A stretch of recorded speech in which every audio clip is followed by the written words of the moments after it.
The story begins with Zhang, a useless, broke loser who sat in his school, staring out of the window, wondering how his life became so miserable. Meanwhile, his classmates were buzzing with anticipation over the ranks that might awaken, with many hoping for an A rank.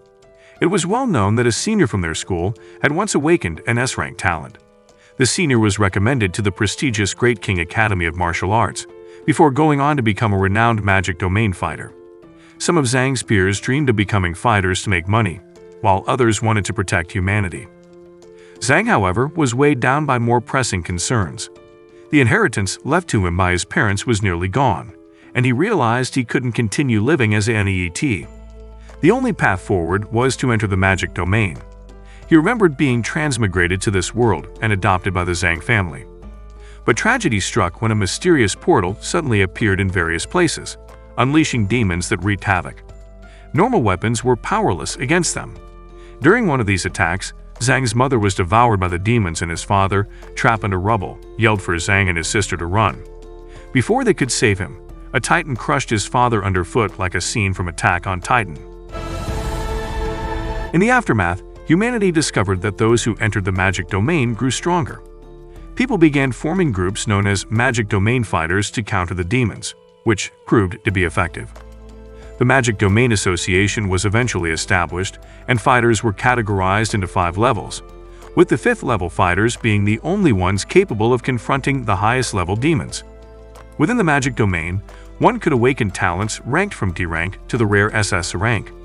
Only those who awaken with at least a rank talent could qualify to become first-level Magic Domain fighters. Zhang decided to head home, hoping against hope that he would be awakened as an A rank. Later that day, Zhang arrived home to find his sister waiting for him with a happy birthday homemade chicken drumstick, which looked like a weapon of mass destruction. Zhang, amused, wondered why she even bothered cooking since a dog could cook better. He didn't want to hurt her feelings, so he took a bite, risking his life in the process. That night, Zhang's sister left to study at a classmate's house and wished him luck on his magic domain awakening. Alone in the quiet house, Zhang worried about his future, fearing that without success in the magic domain, they might end up homeless. Just as his anxiety peaked, his watch suddenly activated, transporting him to the magic domain. Upon arrival, Zhang was greeted by a surprisingly thick fairy who informed him that he had to set up his character like in an RPG game. He chose the name Azura and a masked appearance to hide his ugly face from the world. Once his character was ready, Zhang placed his hands on the awakening orb, silently praying for at least an A-rank talent. But when the fairy gasped in shock, Zhang feared he had somehow invented a new lower rank. To his astonishment, the fairy informed him that he had actually awakened an SS rank talent. Later, the fairy told him that he was the first one to get an SS rank. Zhang was only glad he and sister wouldn't have to sleep under a bridge with such remarkable talent. The fairy gave him the manual regarding his talent, and he found out he had a summoning skill. The skill granted him the ability to control monsters once he had slain them. He was excited about the possibilities, glad he wouldn't have to do his laundry anymore. Soon after, he was transported to another venue. The beginners who had just received their talents were greeted by 2 magic domain instructors. They were there to give them the 101 guide on magic domain. Zhang had a creepy grin on his face, just happy to be around people. Suddenly, a guy, whose mom had picked his clothes, claimed to be an A rank, while those with lower ranks gave him envious looks. They were told to queue up to collect their weapons. The instructor reminded them that this wasn't a game and many had lost their lives thinking they could just respawn. As the weapons were handed out, they were told their only way out of the magic domain was to return to the altar. A few minutes later, Zhang came to collect his weapon, and when asked his rank, he lied, claiming to be D rank. He wanted to hide his identity to avoid getting backshots. Zhang asked for a bow and arrow. Some awakeners wondered why he wanted to risk his life with such a low rank. Once the instructors finished distributing weapons, they muttered among themselves about how weak the current newbies were, with only 3 A-rank awakeners.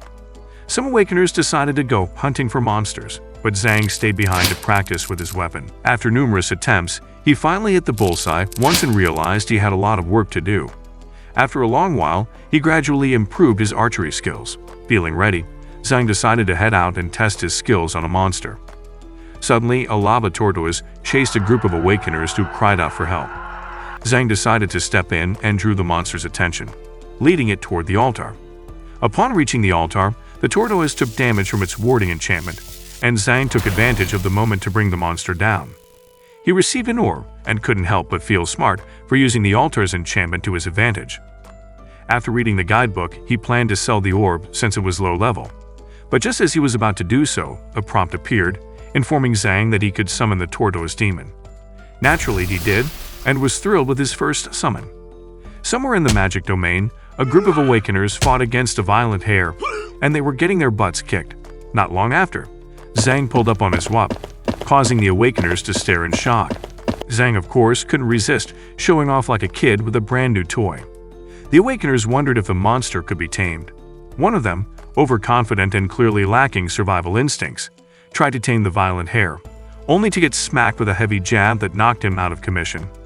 The rest of the awakeners jumped in to attack, but after a while the violent hare went berserk. No one was intimidated until more violent hares suddenly joined in. Meanwhile, Zhang was casually watching the sunset like he didn't have a care in the world, ignoring the chaos around him. The adventurers came sprinting toward him, shouting for him to run. Before he could even react, he nearly had his brains turned to mush by a hare. Zhang quickly commanded his lava tortoise to attack, but to his shock, it had little effect on the violent hare. The situation grew dire as his tortoise began taking serious damage. Zhang scrambled to figure out a way to distract the violent hare from his lava tortoise. Just as things were looking grim, his tortoise went berserk, taking out one of the hares with a fiery attack. Zhang managed to finish off another with his trusty bow and arrow, but the last hare proved to be stubborn. Then, to Zhang's surprise, his lava tortoise leveled up and crushed the final hare. Feeling triumphant, Zhang collected the orbs from the defeated violent hares and summoned them.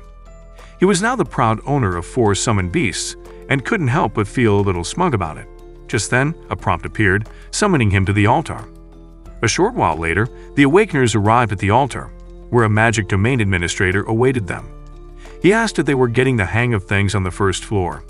Then, in a tone that suggested they were in way over their heads, he told them they wouldn't be able to face the boss of the first floor, the Umbra Wolf. To help them out, he introduced Yuying, a magic domain fighter with massive jugs to assist in the battle, and opened the entrance to the second floor. Her presence caused quite a stir among the awakeners. They began whispering, learning she had awakened an SSS-rank talent, and had been recommended to the prestigious Great King Martial Academy. Yuying, exuding confidence, warned them not to underestimate the Umbra Wolf and to follow her commands. She made it clear there would be consequences if they didn't. She sent an invite to the awakeners to join her party. Zhang looked over her stats, which were screened out, and couldn't help but wonder who would win in a fight between her and his summoned beasts. Zhang saw this as his chance to finally subdue the Umbra Wolf. A few hours later, deep in the woods, Yuying and the awakeners were heading toward the Umbra Wolf. Zhang figured he should probably keep his abilities on the down low. He didn't want to freak everyone out with what he could summon. But suddenly, they were ambushed by 2 violent hares and a lava tortoise. Before anyone could panic, Yuying stepped in and single-handedly took out all the monsters with a single strike. The awakeners were left speechless, amazed at her sheer power, and could get enough of those jugs. As they ventured deeper into the forest, Zhang couldn't help but be impressed by how formidable Yuying was. He decided it might be best to let her handle the boss, since he didn't want his ass to get whooped. Later that night, they heard a distant howl, and before long, a portal appeared. Yuying quickly gave them instructions as the Umbra Wolf emerged from the portal. The area suddenly became foggy, and the awakeners could barely see a thing. They were terrified, wondering why the first-floor boss was this tough, and started to regret their life choices. The Umbra Wolf attacked, but Yuying, calm and collected, countered effortlessly. She swiftly defeated the wolf, and the awakeners were beyond relieved. They marveled at how she had taken down the Umbra Wolf using her S-rank talent, Slash of Light. Zhang checked out the stats on Yuying's Slash of Light ability and couldn't help but be impressed. She asked if they had secured the key to the second floor, and they all confirmed they had. Just as things seemed to be wrapping up, Yuying received a chat from her party member. She warned the awakeners to head to the second floor before the Umbra Wolf regenerated, which would happen in about an hour. She told them she was going to meet up with her party when suddenly, another portal opened. Yuying was caught off guard and wondered how the Umbra Wolf could have regenerated so quickly. She knew something wasn't right. From the portal emerged an elite-level Umbra Wolf. The Awakeners knew they were cooked. Man, I'm dead. When Yu Ying looked shocked. Suddenly, the Awakeners were gripped with fear, wondering what an elite-level boss was doing on the first floor. Yu Ying ordered them to run while she faced the Umbra Wolf. She unleashed her slash of light on the wolf, but the damage was minimal. She couldn't believe how strong its defenses were. Before she could react, the Umbra Wolf attacked with incredible speed. Yu Ying tried to dodge but was hit, and for the first time, she admitted to herself that she might not be able to defeat this monster. Meanwhile, Zhang realized just how rare it was to encounter an elite-level Umbra Wolf. He couldn't help but think how amazing it would be if he could somehow subdue it. A few moments later, Yu Ying was clearly struggling. Despite her efforts, the Umbra Wolf's health was still high. She tried once more to use her slash of light, but her strength was failing due to blood loss. The Umbra Wolf seized the opportunity and lunged at her. Yu Ying collapsed, defenseless, and was about to become dinner. Just then, Zhang fired a volley of arrows at the Umbra Wolf, drawing its attention away from Yu Ying. Surprised, Yu Ying recognized him as one of the newer Awakeners, and was stunned he hadn't run away like everyone else. She tried to warn him not to engage the Umbra Wolf, but Zhang had already sprinted off, with the Umbra Wolf hot on his heels. As Zhang ran, he couldn't help but realize what a dumb decision he'd made, especially since the Umbra Wolf still had half its health remaining. But the chance to subdue such a powerful beast was too tempting to pass up. Zhang decided to lure it toward an open space, where his summoned beasts would have the upper hand. The Umbra Wolf was closing in fast, but just in the nick of time, Zhang managed to summon his beasts to face the challenge. In the magic domain, Yu Ying managed to stop her bleeding and immediately thought of saving Z. Just as she was about to set off, someone appeared and healed her wounds. It was Little Princess, along with the rest of her party. They were surprised to find Yu Ying had taken on an elite-level monster by herself. Miss Bug stuck in her eye chimed in, clearly unimpressed. Yu Ying apologized, but the group was curious where the elite-level boss was. Yu Ying explained that a beginner had lured it away, and they needed to find and save him. The party members were shocked as it sounded like something out of a bad fantasy novel. Meanwhile, Zhang was locked in a fierce battle against the elite-level Umbra Wolf, using his summoned beast to hold it off. Zhang quickly realized just how fast the Umbra Wolf was and decided to use his 3 violent hairs to restrict its movements. His lava tortoise provided supporting firepower. But as the Umbra Wolf grew enraged, it began attacking all the summoned beasts at once. Zhang's heart sank as he watched their HP drop rapidly. He knew he couldn't just rely on them alone, and decided to step in and provide support himself. Despite his efforts, Zhang lost 2 of his violent hairs in the heat of battle. He couldn't understand why the Umbra Wolf hadn't been defeated yet, since it felt like he'd been fighting it for hours. Fear started creeping in. If all his summoned beasts were defeated, he was as good as Wolf Chow. Finally, with a well-timed strike, his lava tortoise landed the final blow, bringing down the elite-level Umbra Wolf. Zhang stood victorious, though only 2 of his summoned beasts had survived. Exhausted but triumphant, Zhang looked at the items the Umbra Wolf dropped and grinned. He knew he had lost a lot, but the spoils of victory were more than worth it. He immediately summoned the elite-level Umbra Wolf, and was pleased with its powerful attributes. As the day turned to dusk, Zhang decided it was time to head home. After all, he still had class the next day. Meanwhile, Yu Ying and her party searched the area for signs of the elite-level Umbra Wolf. They found evidence of a fierce battle and feared the worst. They doubted any beginner could survive something like that. Yu Ying, however, decided she would talk to Mr. Liu at school to find out if the mysterious beginner had somehow made it through. In the morning, Zhang was at home, and his sister had made breakfast for him. He raised an eyebrow, wondering why she cooked when he specifically told her not to. Zhang was worried about her artificial kidney, which was deteriorating, and the looming house rent. He briefly considered telling her about his SSS-rank talent, but decided against it. Meanwhile, his sister was anxious, believing Zhang was as useless as a rock. She thought he had awakened a low-rank talent. She urged him not to return to the magic domain, claiming it was dangerous. She also hinted that she had a solution for the rent. Zhang, suspicious, asked what her plan was, but she dodged the question. Eventually, Zhang headed off to school, telling her not to worry about the rent. A while later, Zhang arrived at school. He overheard his classmates excitedly discussing their newly awakened talents. Checking his phone, Zhang saw that the demon orbs he put up for sale had been sold. Zhang realized he had almost brought in enough money to cover his sister's kidney surgery. Suddenly, Yu Ying appeared in his class. Mr. Liu addressed the students, explaining that Yu Ying wanted to thank the person who had helped her lure away the Umbra Wolf. Zhang remained quiet, not wanting to reveal himself. Outside the classroom, Mr. Liu suggested that perhaps this wasn't the right class, but Yu Ying requested that he inform her if any new information surfaced. Meanwhile, Zhang's classmates speculated about who could have helped Yu Ying, with some even claiming it was them. One of Zhang's classmates, Yang, approached him and confidently said he knew the person's identity. He told him it was someone named Azura. Zhang, sweating nervously, denied it. Yang was a true Chad, so he invited Zhang to join him in fighting monsters, bragging that he had invited 2 girls to tag along. Zhang declined, stating that he had work later. Yang asked if Zhang's sister needed money, but Zhang assured him he could handle it. Before leaving, Yang reminded Zhang to find him when they entered the magic domain together. Later, Zhang was in the martial arts room, tidying up and contemplating his situation. He realized that if he could sell more demon orbs, he wouldn't have to continue working at the martial arts room. Just then, Hao and the other martial arts students arrived, praising Hao for his impressive achievement of getting 507 caddies from the dynamometer. Zhang knew that was an impressive number and decided to test his strength as well. To his surprise, Zhang managed to lift 497 caddies, a significant improvement from the 390 he had struggled with before entering the magic domain.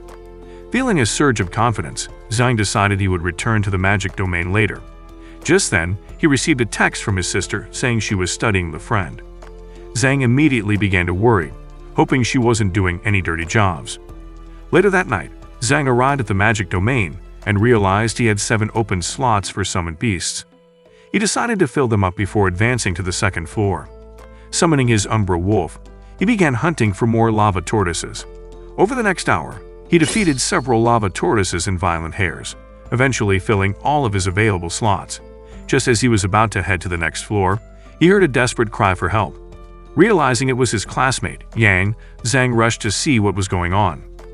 In the magic domain, Yang was running for his life, pleading desperately with the Awakeners chasing him that he was broke. You're broke! You're f***ing poor! But his pursuers weren't interested in his belongings. They were out to kidnap him and collect ransom from his wealthy family. Zhang, watching from afar, realized that once someone's identity was exposed, criminals could use it to their advantage in the magic domain. The rules here were ruthless. Hostages rarely survived long enough to see a rescue.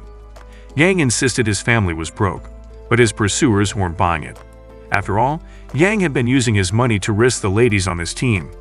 His bluff was finally catching up to him.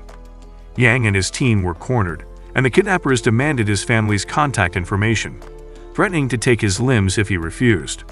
Just as things looked dire, Zhang shot an arrow, striking one of the kidnappers in the arm. The injured kidnapper spun around, searching for the source of the attack, and spotted Zhang, who immediately bolted. The kidnappers took off after him, leaving Yang and his teammates still trapped. As the chase wore on into the night, Zhang hatched a plan to lead them into a dead end. Thinking they had him cornered, the kidnappers approached, eager to torment him. Zhang calmly asked them whether slaying people in the magic domain meant nobody outside would ever know. The kidnappers smugly confirmed that the magic domain kept such dark secrets well hidden. With that confirmation, Zhang grinned and summoned his beasts.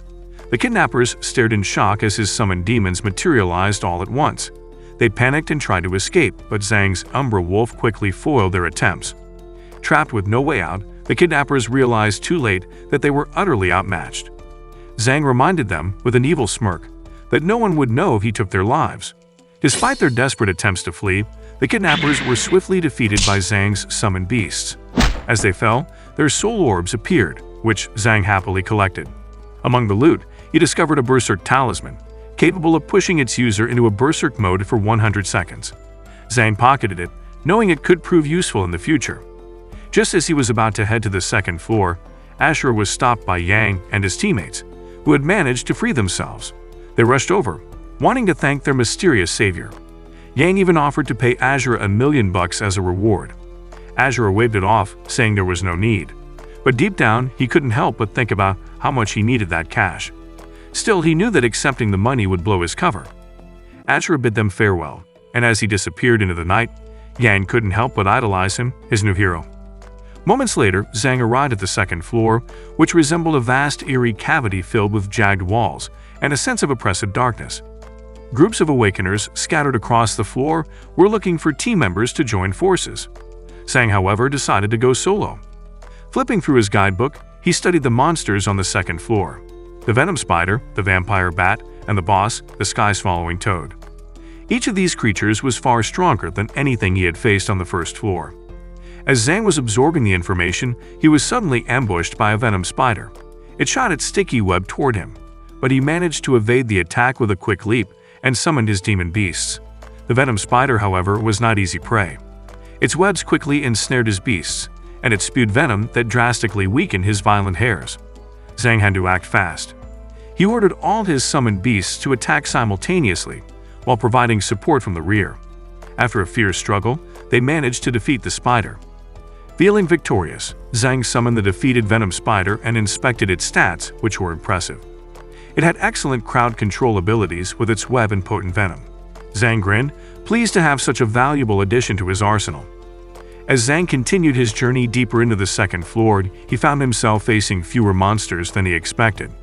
He had only defeated 2 venom spiders and was starting to wonder why they were so scarce compared to the first floor's abundance of creatures. Just as the thought crossed his mind, a swarm of vampire bats descended upon him. Reacting quickly, Zhang summoned his demon beasts just in time to hold them off. He was grateful for the progress he had made in improving his summoning speed. It saved him from being sent to the afterlife. The vampire bats were relentless, draining the blood and vitality of his summoned beasts, which in turn healed the bats. Zhang knew this battle required a different strategy. He decided to focus on one bat at a time and called upon his newly summoned venom spider to douse them with venom. The venom entered the vampire bat's blood-sucking ability and weakened them significantly. One by one, his summoned beasts ganged up on the weakened bats, and after a prolonged battle, Zhang managed to defeat them. Unfortunately, some of his beasts were lost in the fight. He reflected on the brutal reality that only the strongest summoned beasts could survive. Once the battle was over, Zhang summoned one of the vampire bats in his collection. With 8 summoned beasts now under his control, he felt confident that he was ready to face the boss of the second floor, the sky-swallowing toad. However, before he could make his way to the boss, he overheard a group of awakeners nearby, furious at a gang that had claimed control over the area where the second floor boss resided. The gang was demanding a fee from anyone who wanted access to the boss.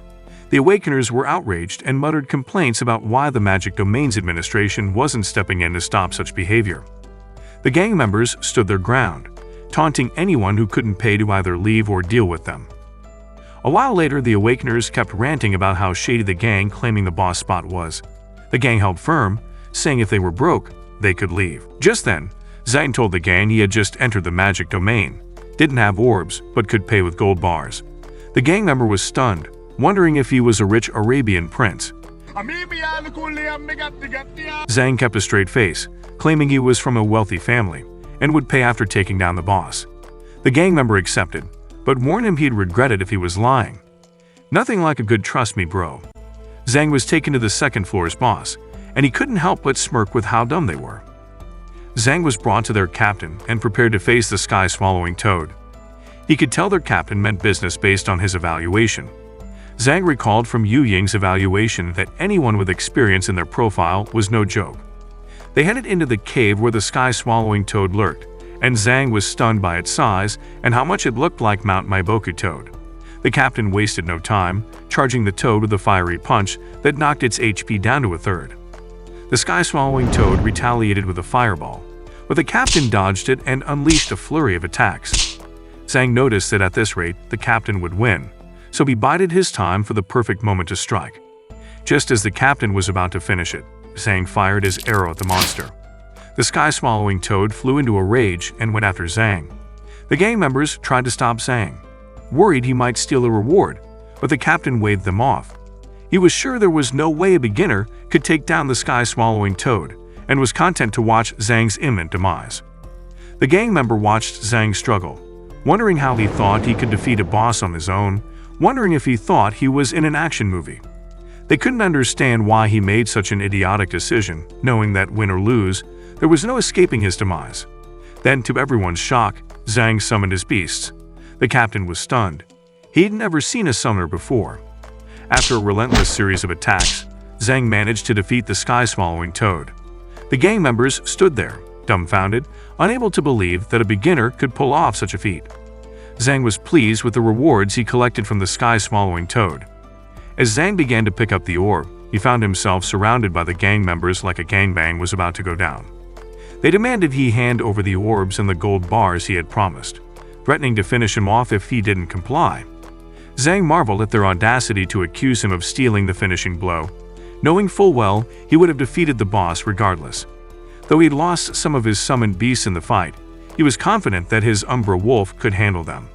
The captain, intrigued by Zhang's talent, dismissed it as worthless and took out Zhang's vampire bat with a single strike. He claimed that no matter how many beasts Zhang summoned, they were useless against an expert.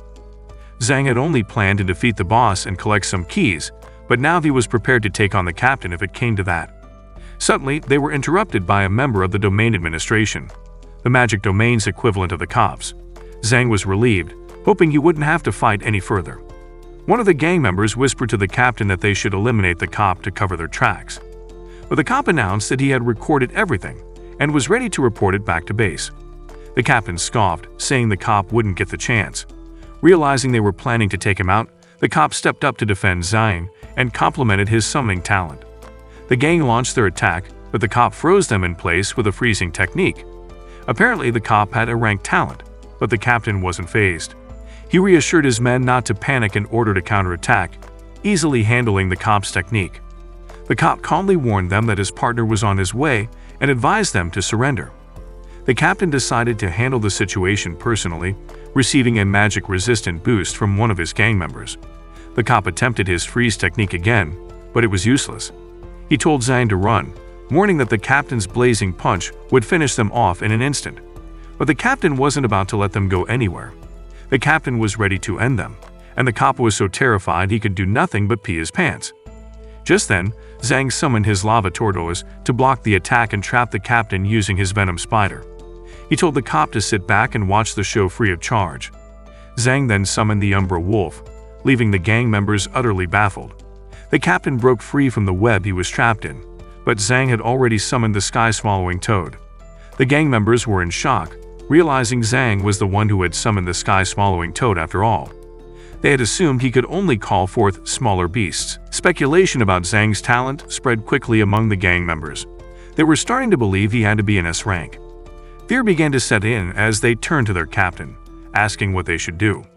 The captain, trying to maintain control, ordered them to focus on the cop and Zhang while he took care of the demon beasts. Zhang commanded his summoned beasts to attack, but the captain handled them with ease. He had already taken out a third of the sky-swallowing toad's health, and Zhang began to worry. The gang members started boasting about the captain, claiming he had defeated many sky-swallowing toads before. They were classic hype men, always there to build up the boss while being useless. Do me a favor, please. Get out of here. The cop admitted the captain was strong and that the sky-swallowing toad wouldn't last much longer. In a desperate move, Zhang decided to play his trump card, the Berserk Talisman. He used it on the Umbra Wolf, sending it into a frenzy. The captain noticed the Umbra Wolf had gone berserk and couldn't figure out how, especially since he hadn't even attacked it yet.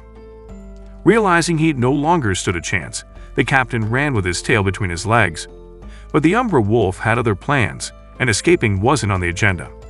The captain was cornered and relentlessly attacked by the Umbra Wolf. After taking heavy damage, the captain finally realized he had underestimated Zhang. Right before passing away, the gang members were stunned by their captain's defeat. Their shock quickly turned into panic as the Umbra Wolf wasn't done yet. It continued to tear into them. The cop, watching the chaos unfold, realized that Azura's talent was terrifying and thought it needed to be regulated by the government. Fortunately, the cop's colleague arrived, and together they managed to capture the remaining surviving gang members. Zhang, meanwhile, went over to collect the loot from the fallen captain and discovered a talisman. It was a pass that allowed him entry into the Unalive Zone. Zhang was puzzled since he hadn't read about this place in the guidebook, but decided to absorb the high-grade demon soul orbs first.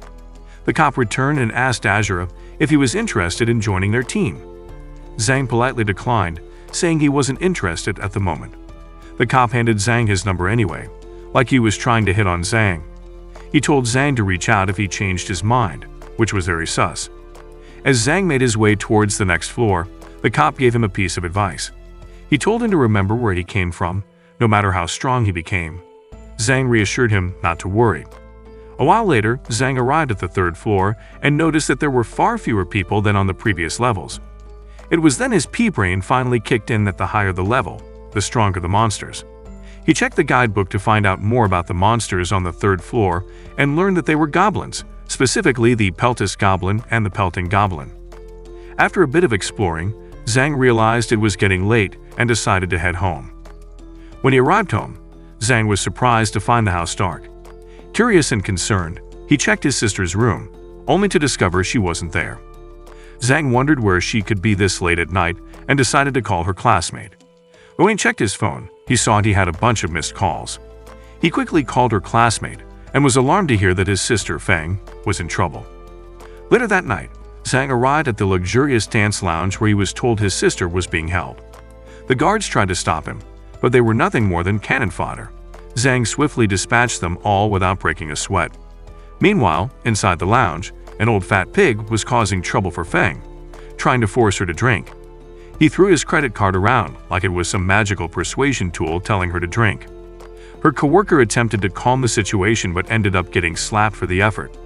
The old pig shouted at Feng to do as he said, making her tear up in fear. Just then, Zhang burst into the room, eyes blazing, and threatened to break the old pig's legs if he dared lay a finger on his sister. The old pig, whose name was Tianqing, was a member of the notorious Tianxing group. They are a gang with considerable influence in the town, and an army of hired magic domain fighters at their disposal. Seeing the situation, many in the club assumed Zhang and Feng were finished. But Zhang remained undeterred. In a bold move, he picked up Tianqing's credit card and threw it toward his face. In an instant, the card was caught by one of Tianqing's colleagues, a magic domain fighter. Tianqing, feeling insulted, ordered his guards to attack Zhang, but they were quickly halted by Lady Jiang, the respected leader of their city. Lady Jiang immediately recognized Tianqing and understood he was just causing trouble as usual. Tianqing, with his usual arrogance, complained to Lady Jiang, claiming that he wasn't satisfied with the service at her establishment. Lady Jiang calmly asked why he was wasting his time arguing with little kids and told him to let it go. Tianqing, however, wasn't ready to back down. He criticized her leadership, saying that the town needed a new leader if she couldn't even keep her staff in check. But Lady Jiang wasn't intimidated. She firmly told him that while he was welcome to enjoy himself in her city, she wouldn't tolerate anyone bullying her people. She suggested he return to wherever he came from, and the club members eagerly nodded in agreement, having suffered enough under his bullying. Tianqing, still unwilling to admit defeat, went on a rant about how his financial contributions had been instrumental in defending the town against the never-ending invasions of demon monsters. He arrogantly claimed that without him, none of them would even be alive. Emboldened by his own words, he declared that he would be taking Feng with him as compensation. Lady Jiang, infuriated, moved to drop-kick Tianqing, but was stopped mid-swing by Tianqing's colleague Cheng. Tianqing smugly claimed that Cheng had been the only S-rank fighter in his town for the past decade. Confident in his superiority, Tianqing ordered his guards to seize Feng, but Zhang wasn't going to let that happen. He sprang into action and swiftly took down the guards, rescuing his sister once again. Cheng, impressed by Zhang's incredible speed, quickly deduced that he was a magic domain fighter. Lady Jiang watched in surprise, wondering how Zhang had managed to be so fast. She realized he wasn't trash. Even Cheng, who prided himself on his agility, was taken aback by the fact that Zhang was faster than him. Intrigued, Cheng introduced himself to Zhang, and Zhang responded with his own introduction, their mutual respect already beginning to grow. Still in the dance lounge, Cheng was surprised to discover that Zhang was in the same grade as him. Intrigued, Cheng proposed they test their strength against each other, but Zhang wasn't interested in his childish hobbies and prepared to leave. Just then, Cheng hurled a bottle at Zhang, but Zhang swiftly broke it apart mid-air. Cheng smirked and told Zhang he wouldn't be going anywhere without his permission, like a true diddler. Lady Jiang warned Zhang about Cheng's strength, but Zhang remained unbothered.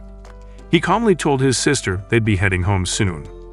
Cheng, clearly looking for a challenge, expressed how glad he was to have finally met a worthy opponent.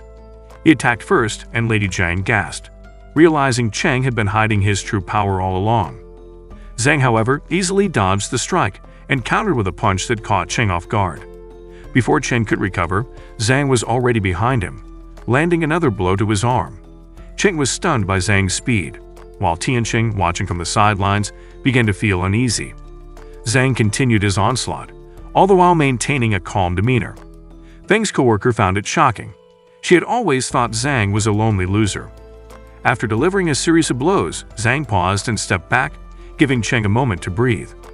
With a hint of a smile, Zhang asked if Cheng was still eager to continue the fight scene as he was wobbling around like a wet noodle.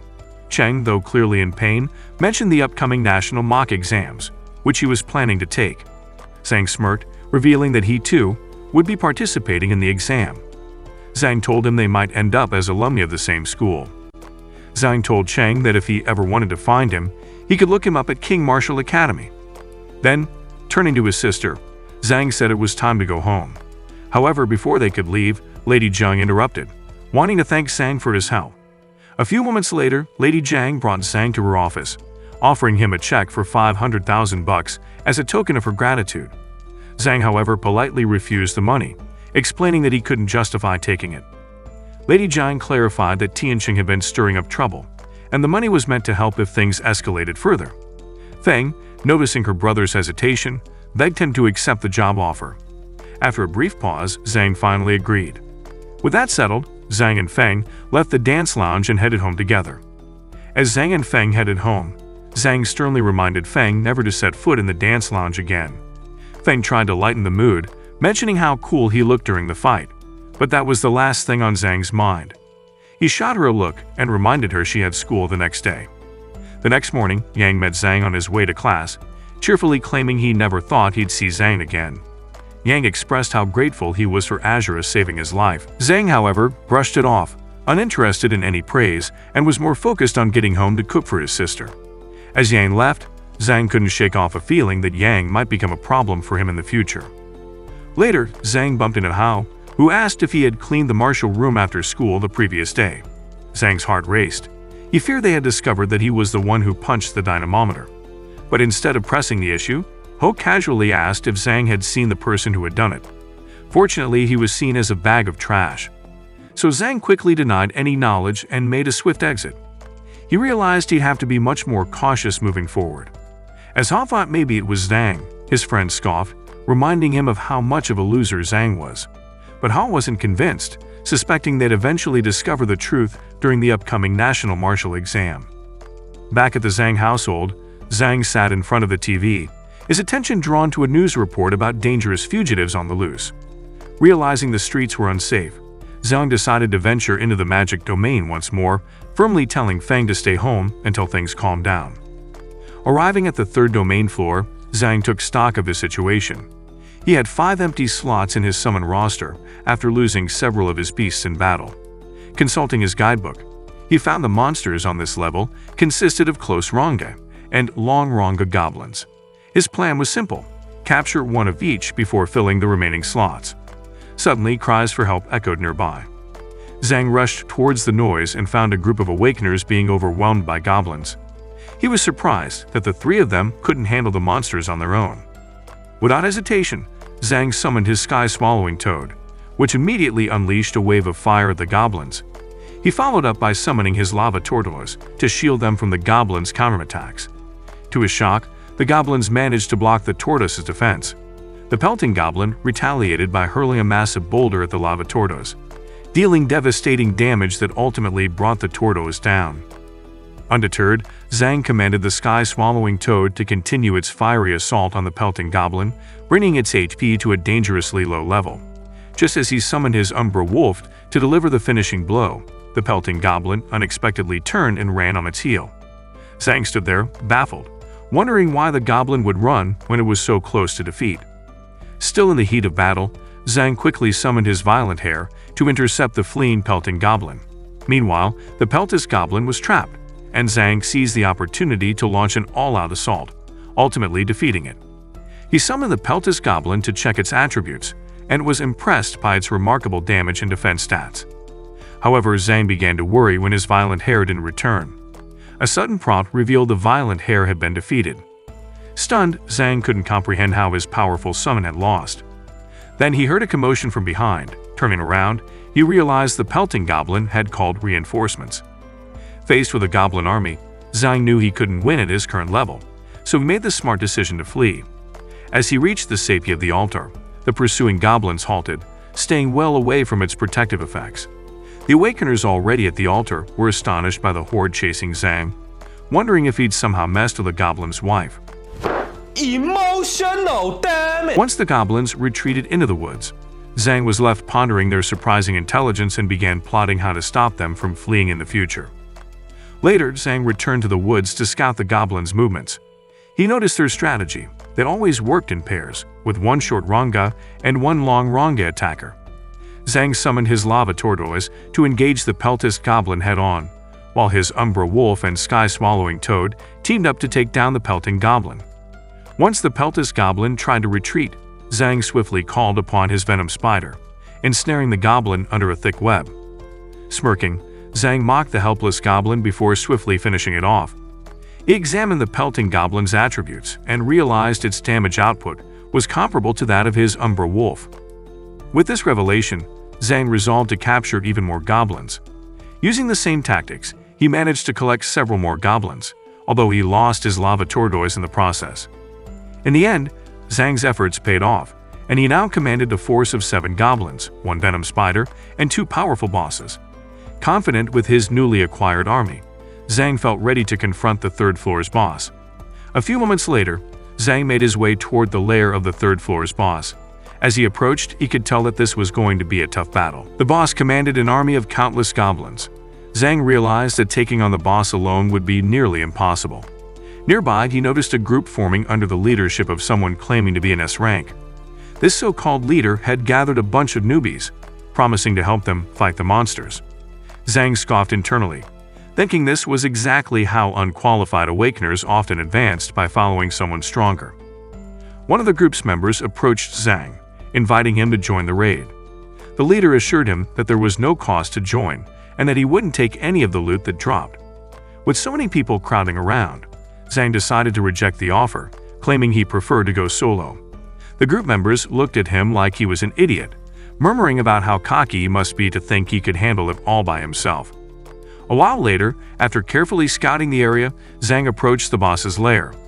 He noticed that the rear was less guarded, giving him a strategic advantage. Zhang summoned his beasts and quietly took out the goblins patrolling the area. After collecting the reward orbs, Zhang checked his map for the next steps when suddenly, he heard piercing screams in the distance. The screams came from the direction of the Goblin King's lair. Zhang realized it was the group of Awakeners he had encountered earlier, now surrounded by goblins. The battle was brutal, and to his shock, the newbies were being slaughtered one after another. Zhang scanned the area for the supposed S-rank group leader, but the coward was nowhere to be found.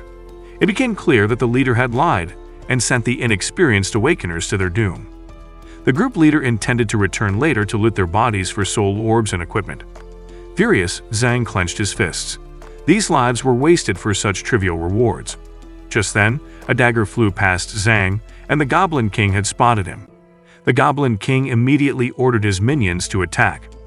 Zhang quickly summoned his goblins to fend off the assault while he focused his attention on the Goblin King. Zhang called forth his venom spider, instructing it to launch its sticky webs at the Goblin King's feet. Simultaneously, he ordered his goblins to pin the king down. However, the Goblin King was no ordinary enemy. It unleashed a devastating attack, wiping out Zhang's goblins with a single blow. Zhang gritted his teeth, realizing just how powerful the Goblin King's whirlwind fist skill was. Undeterred, Zhang summoned his sky-swallowing toad alongside his pelting goblin, positioning them for long Ranga attacks. As the battle raged on, the Goblin King skillfully deflected the fireball attack with his sword. Zhang was taken aback, realizing that the Goblin King not only blocked magical attacks but could also reduce the damage from physical attacks by half. Things were getting dire. His pelting goblin was struggling to hold its ground against the relentless onslaught. Zhang began considering a retreat when, out of nowhere, the group leader from the earlier group ambushed him. The creepy figure, a shadowy presence, was startled that his sneak attack hadn't finished Zhang off. He revealed that his talent was stealth, which allowed him to remain invisible as long as he didn't attack or take damage. Zhang quickly recognized the talent was as good as garbage against enemies, but vulnerable against people. The stealth criminal, clearly annoyed that Zhang had caused him so much trouble, declared that he would send Zhang to his maker. Zhang found himself in a precarious situation, trapped between the Goblin King and this treacherous opponent. He needed a plan, fast. Thinking quickly, Zhang summoned his venom spider, commanding it to ensnare the creep in its webs. The stealth criminal scoffed, insisting that Zhang's attempt to use him as a distraction for the Goblin King wouldn't work. But Zhang had no interest in his words. He simply dismissed his summoned beasts and bolted from the battlefield. As expected, the Goblin King turned its attention to the webbed-up creep and swung its massive sword. The stealth criminal barely managed to activate his stealth skill in time to avoid the blow. Just then, Zhang reappeared and loosed an arrow toward the hidden enemy. The arrow struck true, disrupting the criminal's stealth, rendering him visible and vulnerable once again. Now exposed, the stealth criminal found himself taking direct hits from the Goblin King. Panicking, he noticed the web starting to wear off and thought he had a chance to escape. But Zhang was one step ahead. He summoned his venom spider again, ensnaring the creep in yet another web. Smirking, Zhang calmly explained that he was merely using the web to track the creep whenever he went invisible. With no more tricks left up his sleeve, the criminal could only watch in horror as the Goblin King dealt the finishing blow, ending his miserable life. Now, with the distraction eliminated, Zhang turned his full attention back to the Goblin King. Summoning all of his beasts, Zhang prepared for the final showdown, ready to bring down this powerful foe once and for all. After some time, Zhang collected the soul orbs dropped by the creep and discovered an item, the white silk glove, which boosted the wearer's damage. Excited to try it out, he shot an arrow at the Goblin King, but to his dismay, it was trash.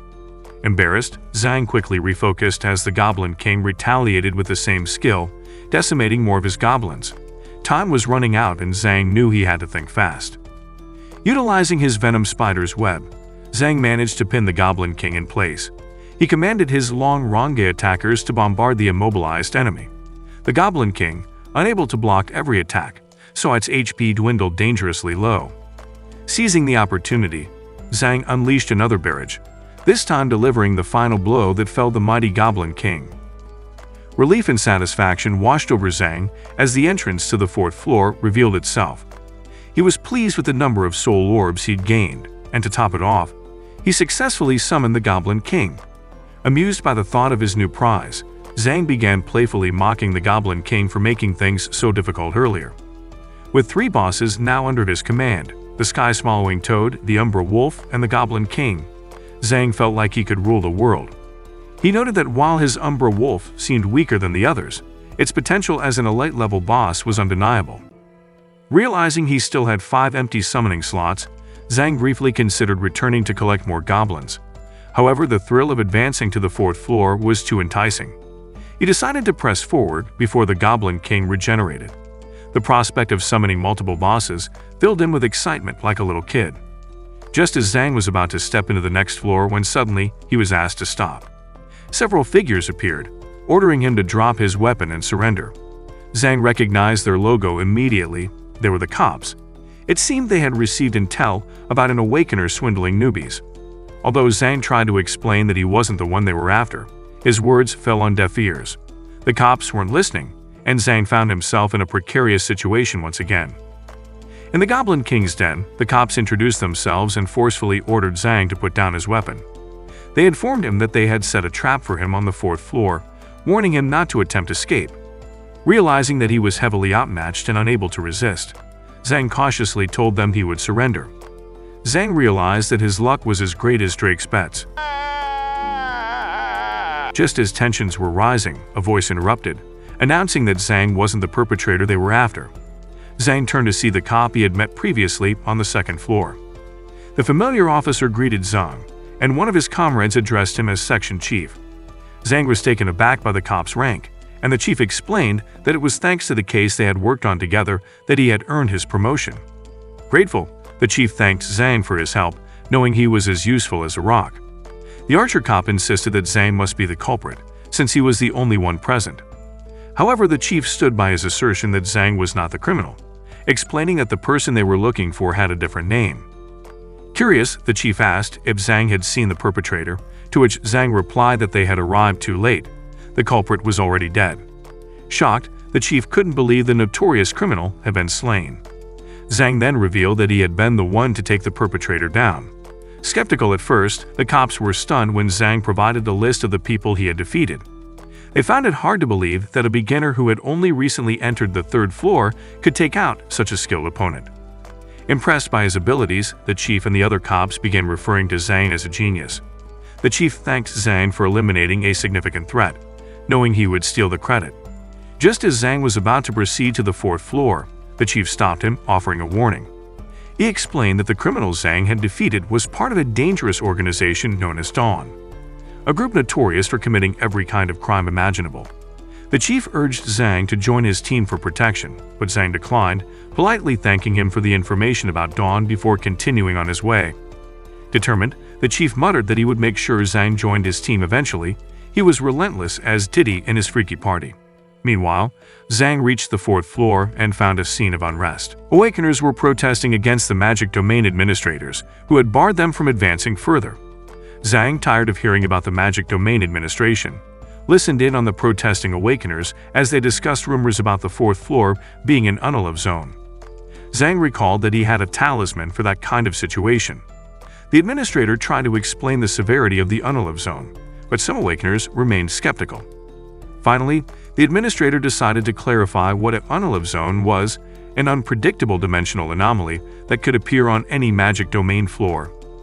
These zones were still being researched, but they were known to increase the difficulty of the floor dramatically. In this case, the fourth floor's difficulty was now equivalent to the 10th floor. Some of the Awakeners still didn't believe the administrator, who relented and allowed them to proceed, but only if they agreed to bear the consequences of their choice. On the fourth floor, after the administrator's explanation on the unalive zone, one Awakener, who seemed to be high on crack, agreed to go, claiming he wasn't afraid. He was allowed to go, and the administrator asked if anyone else was interested in going. The Awakeners deliberated whether or not to go.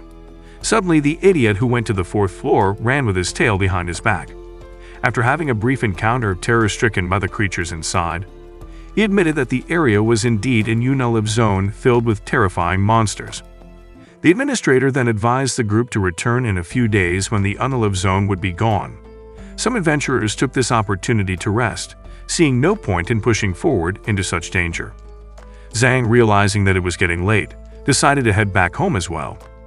Meanwhile, elsewhere in the Magic Domain, a mysterious, high-ranked Awakener was easily defeating formidable monsters.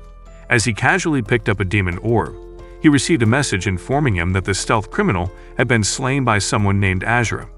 Intrigued, the mysterious Awakener grinned before continuing his journey toward the 22nd floor boss. The next day, back at home, Zhang told Feng that he was heading out and reminded her to finish her homework. He mentioned that he had received a job recommendation from Panpan's cousins. Feng, concerned, knew it was dangerous work, but Zhang reassured her that he could handle himself. A short while later, Zhang arrived at the address Panpan had given him. Panpan greeted him and led him to meet her cousins. She introduced Zhang to her cousin Kai, who welcomed him warmly. Kai mentioned that he had heard a lot about Zhang's abilities and invited him to join their team. Zhang, cautious, wanted to know more about the job before agreeing to anything.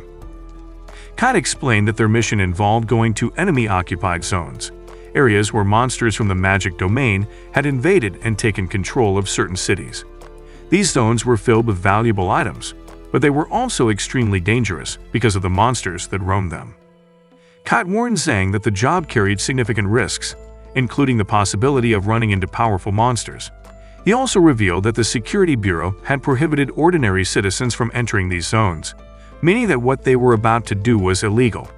Despite the dangers, Kai and his team were motivated by the potential wealth, and they encouraged Zhang to join them. In K's bunker, Zhang was informed that each trip could earn them 300,000 bucks, a staggering amount of money. Zhang quickly realized that with this kind of income, he could finally afford the kidney transplant his sister desperately needed. Despite the dangers, Zhang decided to accept the job offer. Kai was thrilled and then revealed that their current mission was particularly challenging, which meant the reward was doubled. The crew was visibly shocked at the potential payout.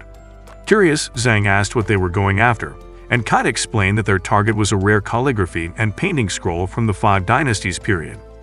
He provided the crew with the location and instructions for when to meet. The next morning at home, Zhang was surprised to find his sister awake unusually early. He was concerned about her health, but she brushed off his worries. She explained that she wanted to make breakfast for him, knowing he had to leave early. Zhang then noticed the apples on the table and asked where she had gotten them from. Fang told her that their new neighbor had given them to her. The realization of how broke they were struck Zhang, making him appreciate the generosity of the neighbor. He told his sister she could enjoy the apples, but cautioned her against accepting too much from strangers in the future. As Zhang made his way to meet Kei's team, he mentally prepared himself. He absorbed a few demon orbs to level up in anticipation of the dangers ahead. Confident in his enhanced strength, he estimated he could now hit with a force of 1,000 caddies. He remained hopeful that everything would go smoothly. Later, Zhang arrived at the designated location by the city wall, where Kai and his team were waiting. As part of the operation's precaution, Zhang was handed a dead chicken, which was apparently used to ward off monsters. They scaled the city wall, and the scene before them resembled something out of The Last of Us. Kai reassured Zhang that he would look out for him, because he was Pan's friend. Yet, as they ventured deeper into the city, some of Kei's crew began to question whether Zhang would become a liability. Kai hesitantly agreed that they might need to cut him loose if he slowed them down. Finally, they reached the entrance to their destination, but it was blocked by large boulders. Without hesitation, Kai instructed their teammate Laoba to clear a path. With a single powerful punch, Laoba shattered the rocks, creating an opening. Kai mentioned that Laoba was their strongest member, but Zhang silently noted that his own strength had now surpassed Laoba's. As they made their way inside, Kai warned the group that demons often lurked in the shadows of such places, ready to ambush anyone who dared enter. After some careful searching, they eventually discovered a hidden room, where their true mission would unfold. After some time searching, the team arrived at the exhibition hall and split up to look for the ancient scroll. They discovered various valuable items, but none of them matched the one they were tasked with retrieving. Eventually, Zhang found the scroll they were looking for, and the group quickly packed it up. The ease of the mission raised some eyebrows, especially among the crew members who had expected a more challenging ordeal. One of them was already daydreaming about using his cut of the money to party and go clubbing with some girls. However, Zhang soon noticed something was wrong. One of their team members, Steel, was missing. Concern began to spread through the group. Kai, realizing the danger of lingering too long in such a precarious situation, made the call to head out while leaving a message behind for Steel in case he returned. They began to make their way out of the exhibition hall, their pace quickening as the tension mounted. As they navigated through the abandoned corridors, Zhang suddenly heard a strange, ominous noise. The group soon found themselves face to face with a second-level monster, much stronger and more dangerous than they had anticipated encountering. Lao Bo, one of their strongest members, immediately sprang into action, attempting to buy time for the rest of the group by launching a knife attack at the monster. Unfortunately, the weapon was ineffective, and the beast retaliated with a powerful blow that shattered Lao Bo's arm like a breadstick. Zhang, watching the chaotic scene unfold, felt the severity of the situation sink in. The monster was now charging at the group. Thinking quickly, Zhang threw the dead chicken bait at the monster in an attempt to distract it. The group seized the moment to run, but the monster continued to chase them, its speed and power closing the gap between them. Madman, another teammate, made the brave decision to confront the monster alone, but Lao Bo, refusing to abandon his comrade despite his injury, also turned back to help. Together, they tried to hold off the monster long enough for Kai and Zhang to make their escape. Kai, realizing the gravity of the situation, grabbed Zhang and urged him to run. The two dashed through the tunnel, trying to put as much distance between themselves and the deadly beast as possible. As Zhang and Kai emerged from the tunnel, they were met with a chilling sight: a group of the same terrifying monsters that had attacked them inside the building. Tension rose as they realized the situation had gone from bad to worse. Kai immediately told Zhang to take the bag with the scroll and escape, assuring him that his cousin Panpan would take care of him if anything happened. Zhang, however, was unwilling to leave Kai behind, insisting they should escape together. Kai, determined to buy time for Zhang, unleashed his shotgun on the monsters with precision and skill. His experience as a fighter was evident as he dodged and navigated around the creatures. He threw a grenade at it. When Kai began to have hope, one of the monsters seized him from behind, hurling him violently across the field like a human frisbee. Dazed and hurt, Kai felt a pang of fear and despair, wondering how worthless his life had been. Suddenly, Zhang sprinted forward, placing himself between Kai and the monster. Without hesitation, Zhang threw a powerful punch, landing a direct hit on the creature and sending it flying through the air. Kai, still on the ground, watched in awe as Zhang's strength surpassed anything he had seen before. It was hard to believe that this same Zhang had only recently been worried about being deadweight. However, Zhang quickly realized that raw strength alone wouldn't be enough to defeat the monster. Its resilience and unnatural durability made it a difficult foe. Zhang turned to Kai, explaining that if the monsters attacked all at once, they would be meeting their creators soon. Kai, however, reassured Zhang that the creatures in the Devil Cave typically operated alone, and the chances of a coordinated attack were slim. Relieved by this revelation, Zhang refocused on the monster. He darted around with blinding speed, zigzagging to confuse it. His agile movements made it impossible for the creature to keep up. Zhang then delivered another devastating punch to the monster, its force reverberating through the air. The monster staggered back, visibly weakened by the relentless blows. As Zhang stood over the fallen monster, he braced himself for the next wave of enemies. He boldly declared that he was ready to defeat all the monsters in their path. But just as he was steeling himself for another round, a stunning woman appeared seemingly out of nowhere. With swift and effortless grace, she dispatched the next monster as if it were a piece of cake. Zhang was left in awe of her power, estimating that her strength had to be around 2,000 caddies, far greater than his own. Without wasting any time, the woman turned to Zhang and instructed him to get Kai into the car, her voice commanding but composed. As Zhang helped Kai to his feet and ushered him into the car, her teammates called out urgently, reminding her that they needed to leave immediately as another cluster of monsters was rapidly approaching. The woman dashed back to the vehicle just in time, and with a screech of tires, they sped away from the danger. As the car tore through the desolate streets, Zhang looked back and saw the monsters still in pursuit. Her teammate voiced his concern about leading the monsters towards the city wall, worried that if the creatures breached it, the entire city would be at risk of invasion. With tension filling the air, the woman tossed Zhang some ammunition. She told Zhang if he wanted to survive, he had to stop being useless. Still in pursuit, Zhang unzipped the bag and found some grenades. The lady quickly instructed him to throw the flashbangs behind them to scare away the monsters. Without hesitating, Zhang and the lady squeezed through the roofette, armed with grenades, and hurled them at the pursuing beasts. The explosion created a much-needed distance between them and the monsters.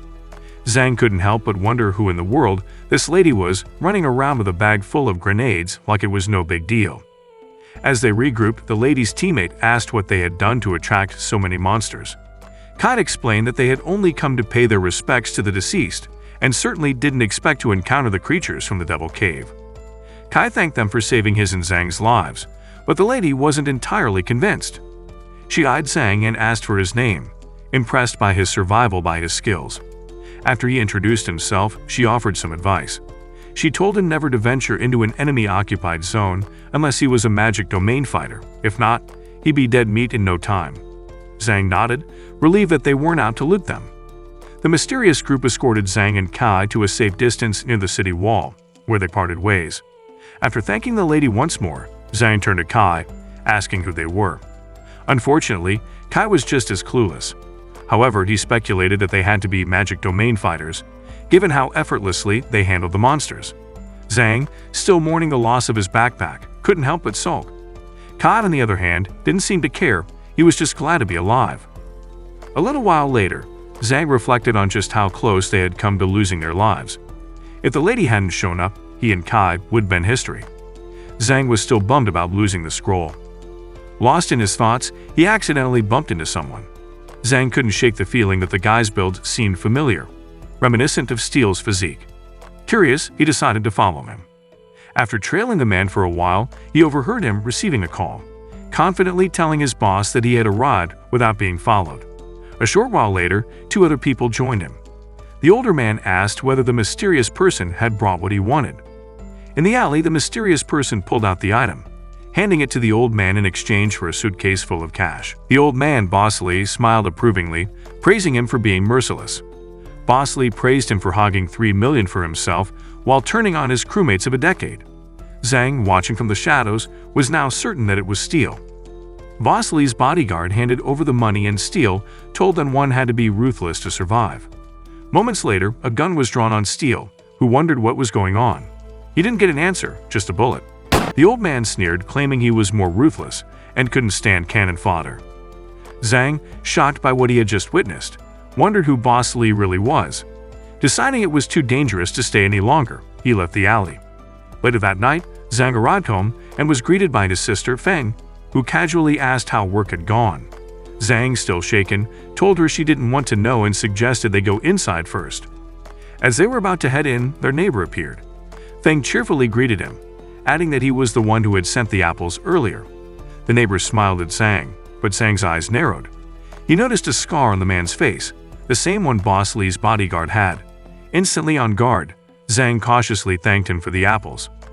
The neighbor waved it off, saying it was nothing. Feng invited in for dinner, but Zhang quickly shut that down.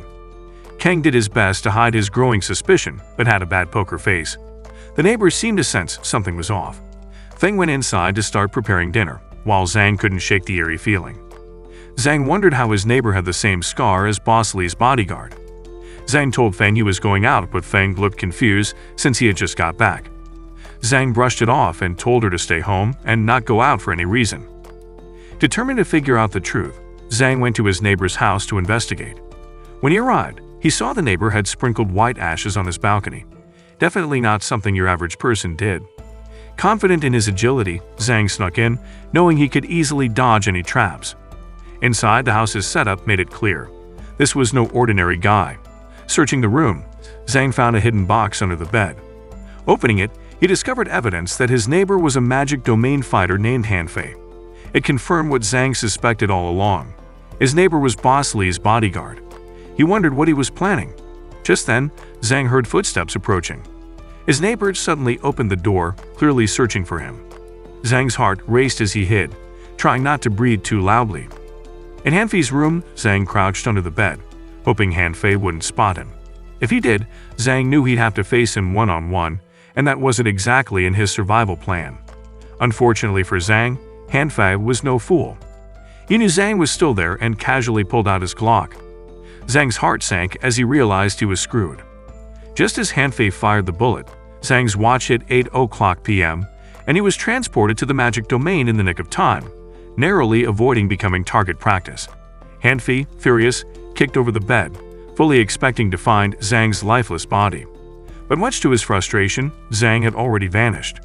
Hanfei, undeterred, planned to wait until Zhang returned, knowing he couldn't stay in the magic domain forever. Zhang, meanwhile, realized his cover was blown and knew Hanfei would be waiting for him when he came back.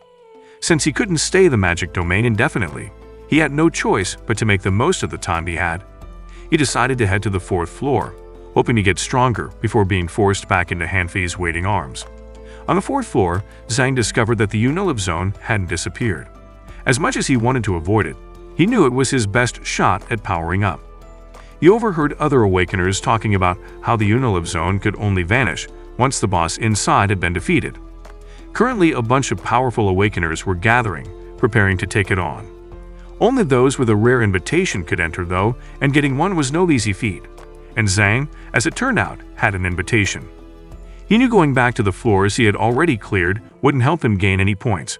With no other options, he braced himself and entered the Unilib zone. Once inside, Zhang was surprised to see foreigners from other nations. He had always assumed the magic domain was a strictly local affair. Before he could process the situation, someone suddenly called out to him. In the Unilib zone, Zhang was greeted by Yu Ying, who smiled like she had met her knight in shining armor. She told Zhang how she looked for him, to repay him for saving her life. Her teammate, feeling a bit left out, asked if Zhang was the one she kept meat-trining. Yu Ying nodded enthusiastically, confirming that Zhang had indeed saved her life. Zhang waved it off modestly. She introduced her teammates to Zhang, her brother, Qin, and their older companion, Uncle Lu. Yu Ying's brother greeted Zhang warmly, while Uncle Lu complimented him for coming to the Unilib zone on his own, even though it was a dumb idea. Uncle Lu gave Zhang the Unilib Zone 101. He told Zhang that the monsters in the magic domain were child's play compared to the Unilib Zone. Foreign Awakeners roamed these parts, and some of the Awakeners fought each other over monsters and loot. Uncle Lu warned him that being alone wasn't the best strategy. Uncle Lu suggested Zhang join their party as it would be safer. When Zhang learned that Uncle Lu was an excellent ranked awakener, he was surprised.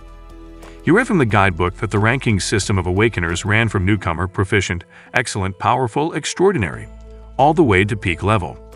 The captain from the second floor and the stealth criminal he had previously encountered were proficient ranked. But Uncle Lu was the first excellent ranked awakener Zhang had met. Since this was Zhang's first time in the Unalive Zone, and given its dangers, he decided it was smart to accept their offer. Yu Ying was visibly pleased that he joined them, thinking it would bring her closer to repaying him. As they prepared to move forward, Uncle Lu suggested they all share their talents, so they could work better as a team. Uncle Lu revealed his talent, Ricochet, which pushed back enemies 10 steps and stunned them for 30 seconds. Tian's talent was Illusion, which created an illusion of the target that lasted for an hour, though the illusion couldn't fight. Zhang already knew Yu Ying's talent, Slash of Light. When it was Zhang's turn, he summoned a goblin to show them his summoning art talent.